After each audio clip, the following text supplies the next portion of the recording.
Well, excuse me. Hello, everyone. Happy Thursday. Welcome to Elegant Sentiments today. My name is Cheryl Abernathy, and I'm the owner of Elegant Sentiments. And today we're going to be crafting with some Lisa Horton products. I'm using one of her beautiful embossing folders.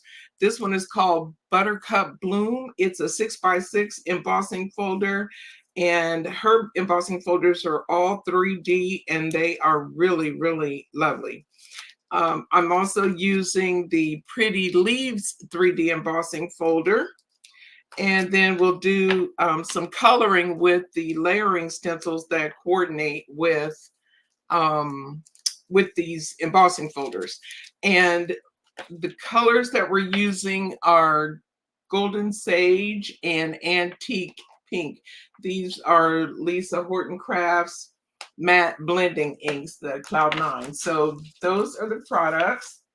And here is the project that we're going to be making today using that embossing folder, the two embossing folders, and then I've embossed the flap of the envelope to coordinate. So that's the project. And as usual, I've got some things already done. I'm going to be using some Spellbinders embellishments, the silver, fashion silver embellishments. And I've gone ahead, embossed the flap for us already. I'm using an A2 card base made with thick basic white cardstock. That's Stampin' Up! Cardstock that I'm using. And I've gone ahead and embellished a panel that's 4.5 by 5.25. And then this piece, I think, I forgot the measurements on this. I think it is, yeah, it's 3 by 4.25. So it's another piece of white cardstock, and then I have a piece of foam, and then I've got a sentiment that I've already foiled in silver that we'll use to finish it off. So to get started, let me move some of this stuff out of the way. We're going to start with the stenciling, and bring in my Ultimate tool here that I already have. I got a sticky mat on here that's my own. That one is not Lisa Horton. And then we'll start with the layering stencils. We're going to stencil the color onto this panel. We won't need all of the stencils because we're not embossing. We're not going to color the entire image. We're just going to use enough of the image to color this 3 by 4.25 piece of cardstock. So let's see here. Do I have these in the, yeah. So they're numbered, and let's see. I know we need 1 and 2. I think we need the first 4. I don't think I used, well, we'll see. I can't remember what I used, to be honest, but I just know that I didn't use all of them. So let's see here. I'm going to go ahead and put this down, and I know that I want the flower to be sort of in the center of this little piece, so I just stick it under there. And because this mat is sticky, my paper is not going anywhere. And then there's plenty of room around the stencil that it's not going to move either. So I'm going to start with coloring the stencil with the, I guess I need to put that, you can see that color, that's Antique Pink. And I'll just color this in real quick. It goes pretty quickly, and these inks are nice. They blend very well.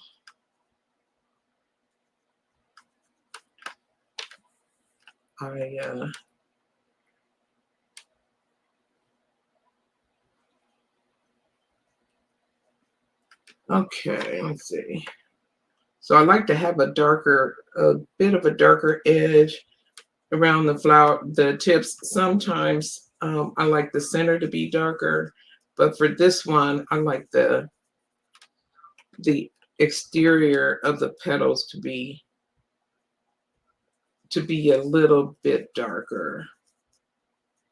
And just blend that in really well. I'll get my handy dandy wipe here and wipe off some of that ink off of my stencil before I go to the next one. Because I'm a messy ink blender. I have ink everywhere. Kind of like the way I eat, unfortunately. I'm one of those ones that you would think there's a toddler in my home, and there is not at all. But it's hard to tell sometimes looking at my table when I'm done eating. Okay, so this is stencil number 2. So we'll go ahead and put a little more color in that center. And then we'll grab these new petals that are a lot more visible now. Darken that outer rim up a little more. And then put a little more color on the centers. So you can actually see this, the little lines that are in the stencil. And take it both ways.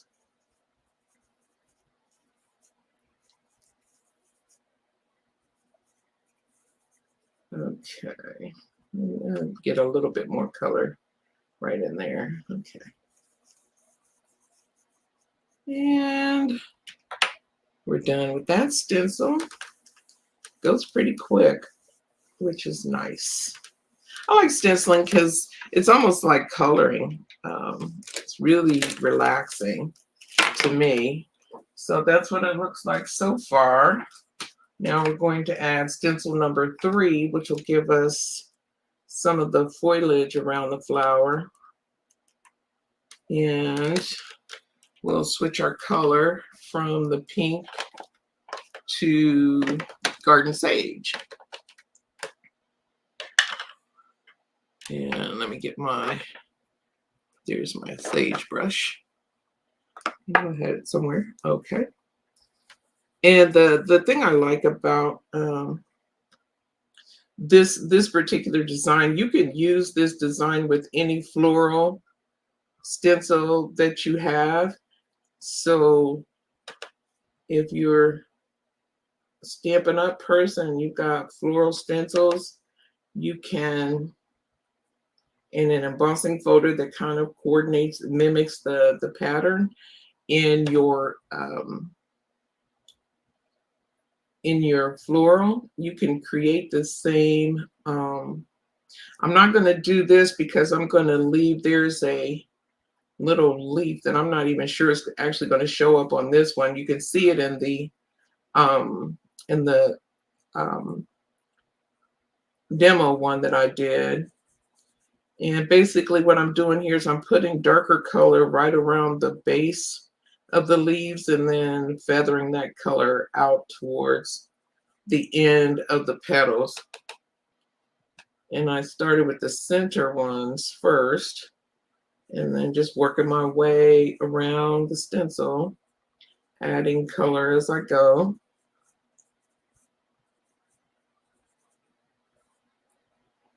And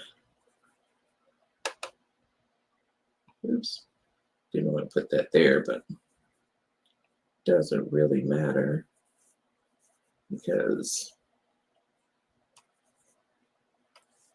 it's kind of like nature.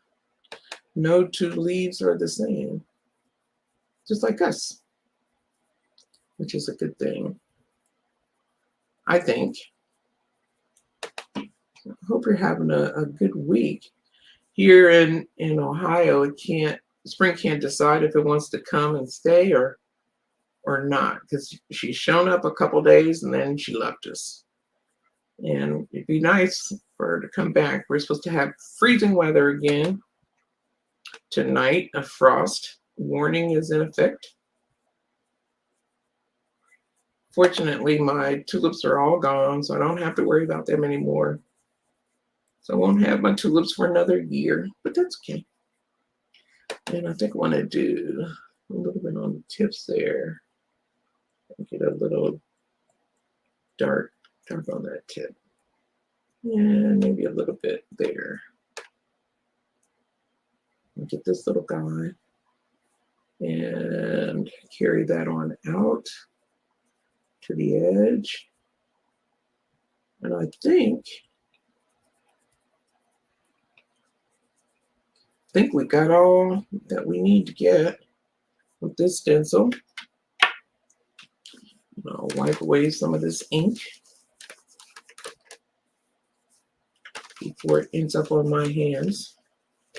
And then my project, which wouldn't be a good thing. Okay. And that takes care of stencil number 3.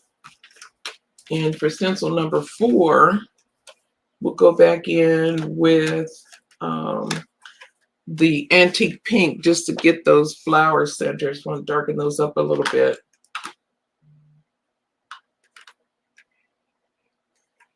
So I'm going in pretty heavy with this, with the antique pink. I'm living dangerously. I didn't put my garden sage away.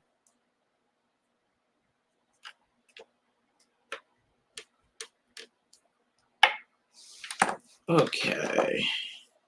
We'll wipe that off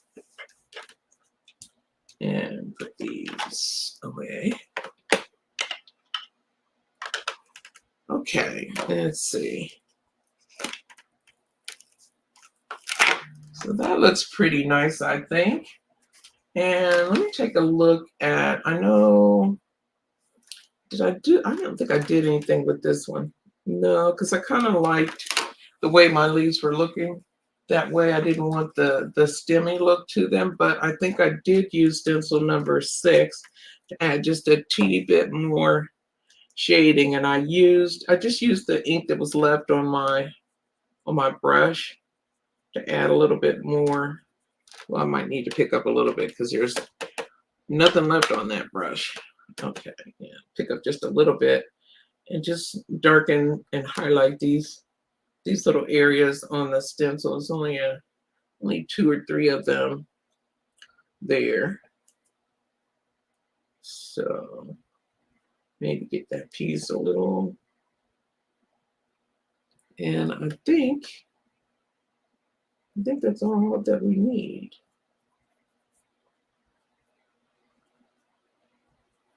Okay. And then let's take a look at it and see what we think. The nice thing about stencils too, if you look at it and you think, oh, I want a little more color here, a little more color there, you can always add color. So there we go with that. I think that looks pretty good. Okay, so let me get this out of the way. And let me take my panel up. And I'll move this tool out.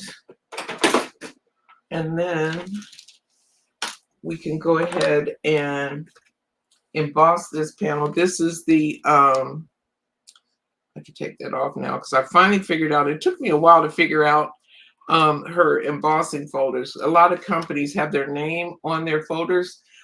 Lisa does not. So when you look at the embossing folder, one side is thicker than the other, and then you can feel as well. So I finally figured that out. And then we'll go ahead and get this lined up. Let's see. And hopefully I can get it right. It's really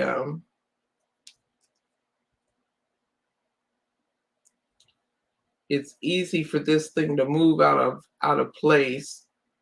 And so, and you'll get one area straight in there, and then you look down and another part of it is moved. So what I like to do when I get an area fixed under there, fixed the way it needs to be. I'll hold that with my fingers. And sometimes when I'm going to do it this time, I will put a piece of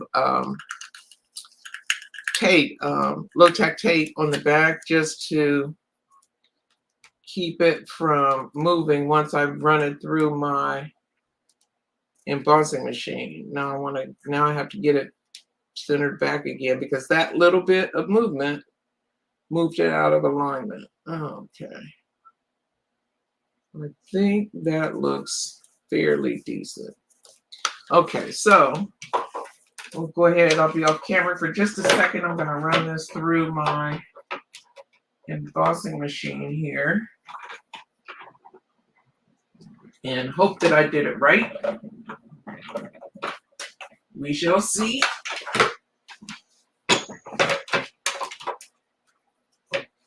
Okay. Get that out of the way and take this tape off the back.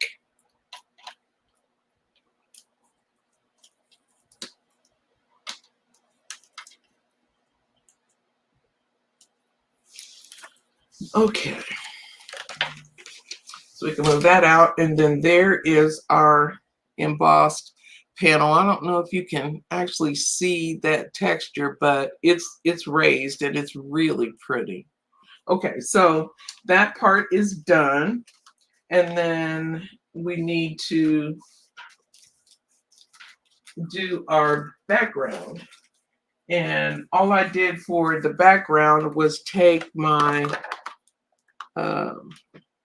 the garden sage, and I need a scrap piece of paper here.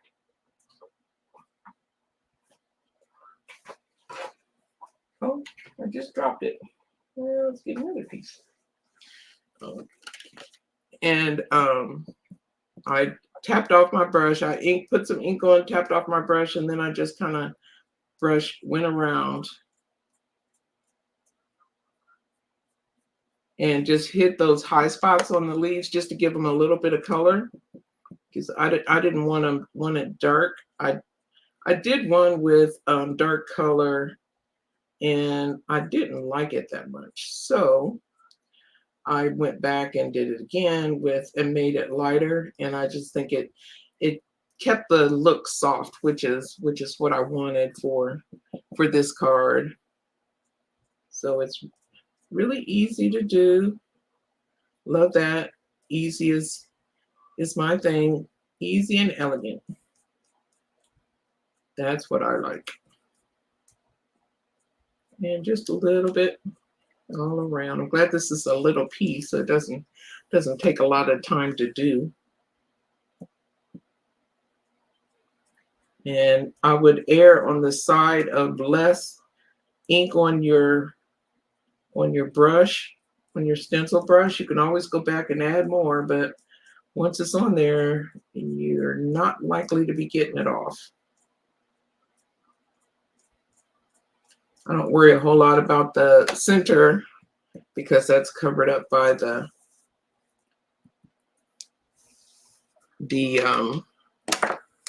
panel, and then I have to worry about my fingers, because I'll tell you, I have had my fingers are just ink magnets, I think. Inky fingers. Which is fine some of the time, but not when you're working on a piece. Okay.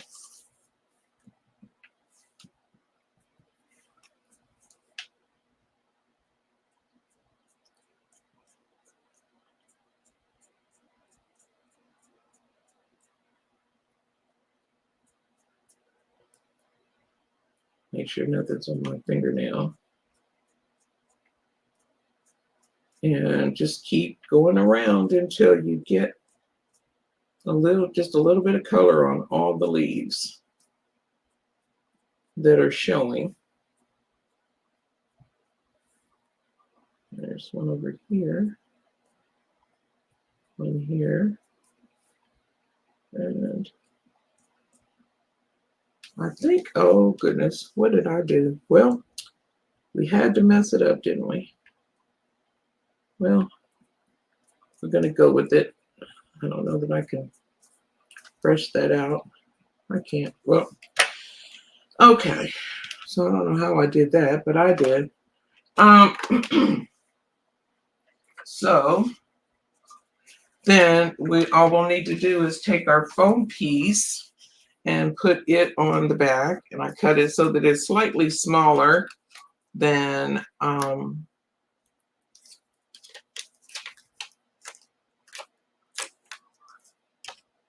the panel itself, so it's a little smaller. I'll stick that on the back and make sure it's not hanging over. Okay, and then we'll put this on the panel, and here's that little white flower I was telling you about that's at the top. I didn't color that purposefully. I wanted to leave that. I want to make sure that's straight on that panel. And I think that's pretty good. Okay. And then we'll adhere this to the card base.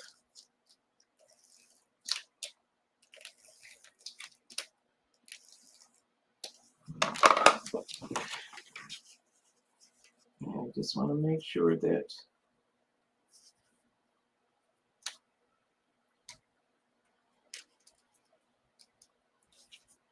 everything that's supposed to be covered is covered. Okay, that looks pretty good. And then we'll use our foam folder to make sure there's good contact on there. Okay, so all we have to do now is add our sentiment and our embellishments. And here we go. I'm going to use this. Will actually, well, maybe not. Well, it will make a little bit of that not as noticeable. Okay, let me get some dimensionals here for the back of the sentiment, or you can use foam tape, whatever you have. I have some foam strips too that could work depending upon how big your sentiment is. I'm going to need 2 sizes of these, I think. I put extra because I don't want it to buckle, especially if I end up, no, that's too big, especially if I end up mailing it. I don't want the card to arrive with the sentiment all buckled in.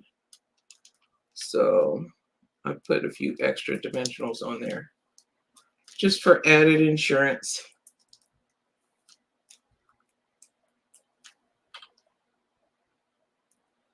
Okay, let's see, one more on there. Let me get this out of the way.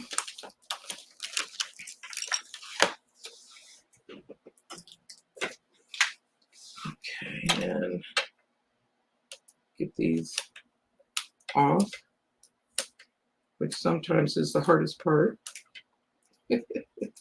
for me, because my fingers and these little things are not friends.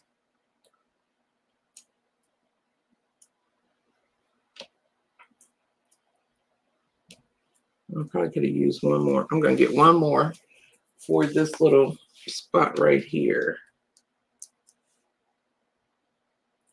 Yep. That's what I'm going to do. Okay, I think that should do it. I think. So, let's see. How can we do this?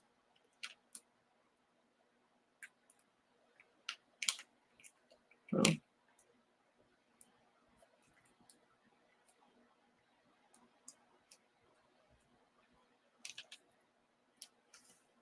That's there. And I'm going to need to put a second dimension under there for this U that's sticking out, but I won't take time to do that now. And then we'll put some dimension, some little embellishments on here, just a few, a little silver. Let's see, this one's a little bit different, so I think I'll put this here and here, and another one of the bigger ones to go here and down there, and then we'll do medium size one right in there. Okay, so there you have it. This is today's project. Again, we use the Pretty Leaves and Buttercup Bloom products from Lisa Horton. I hope that you liked today's project. If you do, please give me a thumbs up and like and subscribe to my channel. I would really appreciate it. I hope that you will be back next Thursday when I'll be here with another card to share. I hope you have a fabulous week, and remember to live graciously. We'll talk to you next time. Take care. Bye.